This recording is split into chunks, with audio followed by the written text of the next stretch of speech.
Allah, Allah, Allah, Allah, Allah, Allah, ya Rasulullah. Bismillahirrahmanirrahim. Assalamualaikum warahmatullahi wabarakatuh. Alhamdulillahirabbil alamin, wassalatu wassalamu ala sayidina Muhammad wa ala alihi wa sahbihi ajma'in, amma ba'. Sahabat lisan Islamiyah yang dirahmati oleh Allah Subhanahu wa taala. Kisah Unuk memang menarik dan mirip dongeng. Banyak keaneh-anehan dan ulama tafsir perlu mengkritisi kisah ini karena dianggap sudah bertentangan dengan Al-Quran dan Sunnah Nabi. Mari kita tengok kisah yang kontroversial itu. Jumlah putra dan putri pasangan Nabi Adam dan Siti Hawa lumayan banyak. Konon, Siti Hawa hamil sebanyak 120 kali dan setiap kehamilan melahirkan anak kembar dua, laki-laki dan perempuan. Maknanya, jumlah anak Nabi Adam adalah 240 orang. Hal tersebut diriwayatkan Ibnu Tabari dalam Tarikh At-Tabari. Soal jumlah putra-putri Nabi Adam ini memang ada banyak riwayat yang berbeda. Imam Ibnu Jarir dalam kitab tarikhnya yang diriwayatkan dari beberapa perawi menyebutkan bahwa putra-putri Hawa dengan Adam tidak sebanyak itu. Hawa melahirkan 40 anak dari 20 kelahiran. Asar ini juga disebutkan oleh Ibnu Ishaq dengan sanad yang sama. Beberapa ulama menjelaskan pada setiap kelahirannya dua anak kembar, satu orang putra dan satu orang putri. Anak pertama mereka adalah Qabil dan Iklimah, sedangkan anak terakhirnya bernama Abdul Mughis dan Ammatul Mughis. Hanya saja dalam kisah Unuk lain lagi diriwayatkan bahwa ada satu-satunya keturunan Nabi Adam alaihissalam yang lahir tunggal. Dia adalah Unuk. Dia memiliki ciri-ciri yang unik, yaitu dengan dua kepala, sebagaimana kepalanya terdapat pada masing-masing bahu, yaitu kiri dan kanan. Kemudian, ciri berikutnya memiliki 20 jari tangan, yaitu telapak tangan masing-masing 10 jari, memiliki kuku yang panjang dan bengkok. Diriwayatkan, Hawa dengan jiwa keibuannya tetap merawat Unuk hingga si anak dewasa. Terjadilah peristiwa pembunuhan pertama di bumi, yakni Qabil membunuh Habil. Atas peristiwa tersebut, Qabil meninggalkan gunung dan menempati lembah. Maka terpisahlah kedua kelompok anak Adam dengan balada yang berbeda. Kelompok yang beriman bersama Adam dan Hawa menempati puncak gunung, sementara Qabil dan keturunannya menempati lembah. Hawa memperlakukan anaknya sama, merawatnya agar menjadi manusia beriman dan bertakwa kepada Allah Subhanahu wa taala. Itu menjadi ciri keturunannya yang mendiami puncak, sementara yang senang melanggar perintah Allah menempati lembah, yaitu bersama Qabil.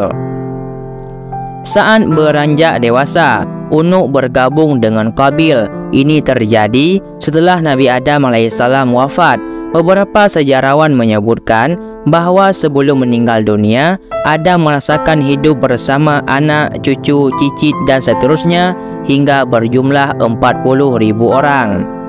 Ketika Nabi Adam wafat, seluruh keturunan Adam menangis selama 7 hari 7 malam karena duka.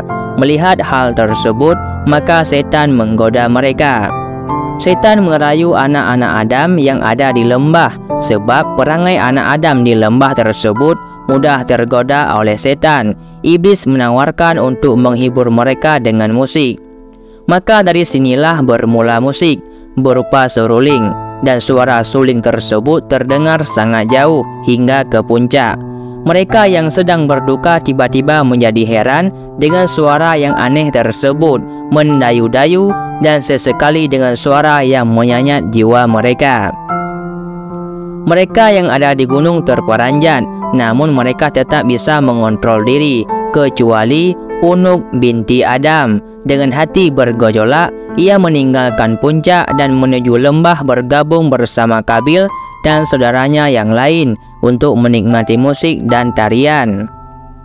Di lembah, Unuk berjumpa dengan banyak lelaki dan Unuk pun kecanduan seks bebas. Banyak lelaki menggaulinya. Setiap bertemu laki-laki, dia melakukan hubungan intim. Tanpa disadari, dia pun hamil tanpa tahu siapa ayah dari anak yang ia kandung. Sejatinya, Unuk tidaklah cantik, bahkan bisa dibilang buruk rupa sehingga mustahil ada lelaki suka kepadanya. Namun, Unuk punya ilmu sihir yang membuat lelaki terpedaya. Ia bisa menaklukkan tiap lelaki yang dikehendakinya.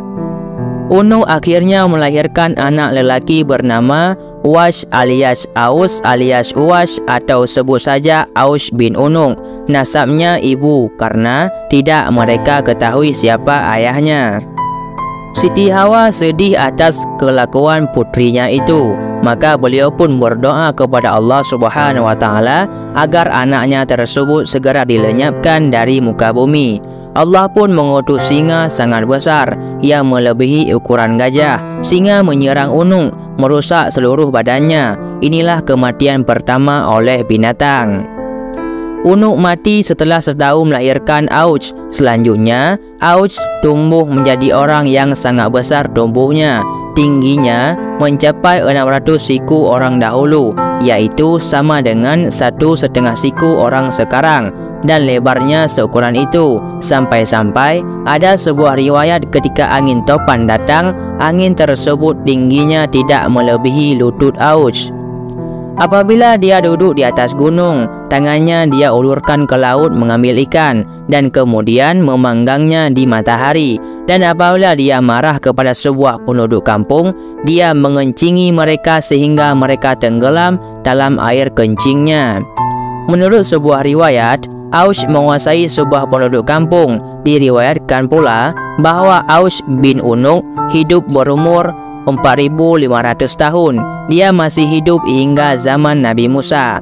Diriwayatkan pada era Nabi Nuh alaihissalam, Aus bin Unuk berjasa membantu sang Nabi mengangkut kayu-kayu besar untuk membuat kapal.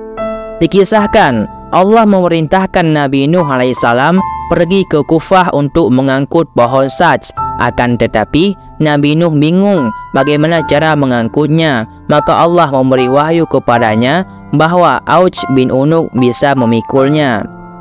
Setelah Allah memberi wahyu kepada Nabi Nuh bahwa yang mampu memikul kayu itu adalah Aus dari Kufah ke tanah Hirah, suatu perkampungan dekat dengan Baghdad, maka Nabi Nuh mendatangi Aus dan memintanya memikulnya kayu tersebut untuknya. Aus berkata, "Aku tidak akan memikulnya kecuali engkau mengenyangkanku dengan roti." Kebetulan pada waktu itu Nabi Nuh membawa 3 roti dari kacang. Dia memberikan selembar roti itu kepada Aus dan berkata, "Makanlah roti itu." Melihat itu, Aus pun tertawa dan berkata, "Seandainya roti ini sebesar gunung itu, dia tidak akan membuatku kenyang, apalagi roti ini hanya selembar." Mendengar ucapan Aus, Nabi Nuh memotong selembar roti itu dan memberikan kepadanya dan berkata, "Bacalah Bismillahirrahmanirrahim, kemudian makan potongan roti ini." Aus pun memakannya dan kemudian dia diberi lembar roti yang kedua. Lembaran roti yang kedua baru setengah dimakan, Aus telah kenyang dan tidak sanggup memakan apapun. Setelah memakan roti itu, Aus membawa sebuah kayu tersebut dari Kufah menuju Hirah dalam sekali peberangkatan. Tatkala Nabi Nuh merampungkan membuat bahtera dan banjir mulai datang, Aus memohon kepada Nabi Nuh agar ia diberi tempat dalam bahtera tersebut. Akan tetapi Nabi Nuh menolak keinginannya itu. Saat banjir melanda seluruh dunia, tinggi air tidak mencapai lutut Aus bin Unuk. Aus pun hidup hingga masa Nabi Nuh, Nabi Musa alaihissalam. Aus membenci Musa dan ingin membunuhnya. Dia menghampiri tentara Musa untuk mengetahui jumlah mereka. Dia mendapatkan mereka hanya kumpulan orang dalam 1 farsah. Lalu dia pergi ke sebuah gunung dan kemudian mencabut gunung itu dari bumi. Gunung itu dibawanya di atas kepalanya. dan datang untuk menimpakannya ke tentara Nabi Musa. Pada saat itu Allah mengutus burung hudhud yang paruhnya diciptakan dari besi. Burung hudhud itu turun di atas batu tersebut dan mulailah mematukinya hingga membuatnya berlubang. Lalu ia turun ke pundak Auj dan kemudian masuk ke dalam mantelnya hingga Auj tidak bisa bergerak. Ketika Nabi Musa melihat hal itu, dia menghampirinya dan memukulnya dengan tongkatnya yang panjangnya 10 siku sambil melompat ke udara setinggi 10 siku. Tingginya Nabi Musa alaihissalam 10 siku, jadi pukulannya ke betis Auj pun tidak sampai. Akan tetapi setelah Musa memukulnya, Auj tersungkur dan kemudian meninggal serta terlempar di lapangan kosong seperti gunung yang besar. Diriwayatkan bahwa di negeri Tatar adapun Tartares ada sungai yang bernama Al-Qai. Di sana terdapat jembatan lungkung yang besar. Konon katanya jembatan tersebut berasal dari tulang Auj bin Unung dan merupakan salah satu dari keajaiban dunia. Akan tetapi banyak ulama yang berpendapat bahwa kisah tersebut ada yang mengatakan itu dusta ataupun dongeng. Akan tetapi semua hal ataupun yang terjadi hanyalah Allah yang Maha mengetahui. Jadi hanya inilah yang dapat saya sampaikan. Mudah-mudahan bermanfaat bagi kalian semuanya. Saya akhiri, wallahu a'lam bishawab. Assalamualaikum warahmatullahi wabarakatuh. Allah